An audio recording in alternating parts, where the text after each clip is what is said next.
So hi and welcome to another Patreon time-lapse video. This has been the first one in a while, which is going to have a small voiceover. This has largely been because we've had a lot of building work in my local area, and due to the unpredictable times when these people have been doing work, it has meant there's been a lot of noise going on, which has meant that recording good audio has been pretty difficult.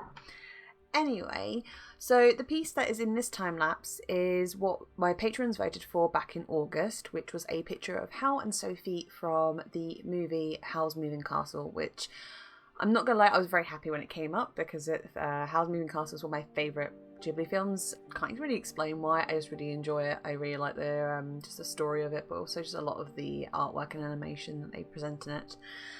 I chose the sort of end sequence, Sophie and Howl, in the end because of when it came to it, I was coming pretty far to the line this month because I had been sick and injured for a majority of the month.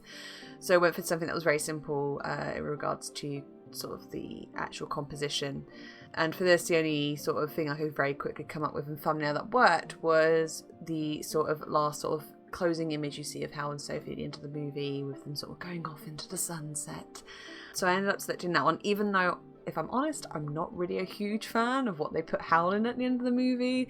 I mean, I know what they're going for in regards to that his character's developed and it's a little less, it's a bit more humble and a bit more true to himself, but honestly I kind of like his flashy uniform and his cape and all the jewels and that, so that was a bit of a shame. But yeah, anyway, because if I was having to cut this one a bit close to the wire, it meant that also not only was I choosing a simple sort of composition, what I was also trying to do was just trying to find a sort of where places I could sort of cut or sort of just like copy and paste things in. So as I go along through this, you can see that I'm doing very simple colouring as opposed to my usual colouring. This is very sort of flat cell shaded. And in regards to the sort of the sky background, what I did is I actually copy and pasted the background from another piece that I had done.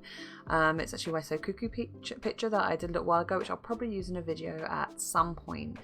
And because I really like the sky in that one, I would just copy and paste it over, add a little pink and purple, and then just did some colour balancing just to get it to match the image a bit better.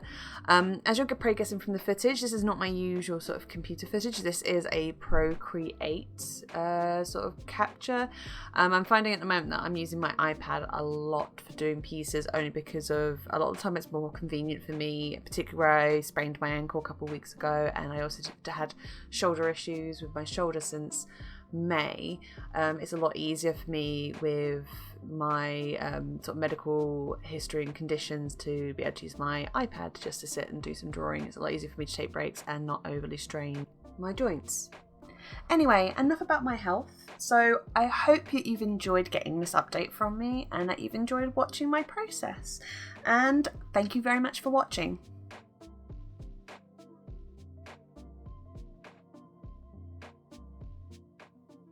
Word before you guys go, please remember to like and subscribe this video. As much as I know it is a hassle to do this, guys, it really does mean a lot to small creators like me. I'd also like to take this opportunity to thank my Patreons who, without their love and support, I would not be able to make these videos and continue to do my artwork. If you'd like to be part of my Patreon, you can find the link below in the doobly-doo. And with that, thank you so much, guys.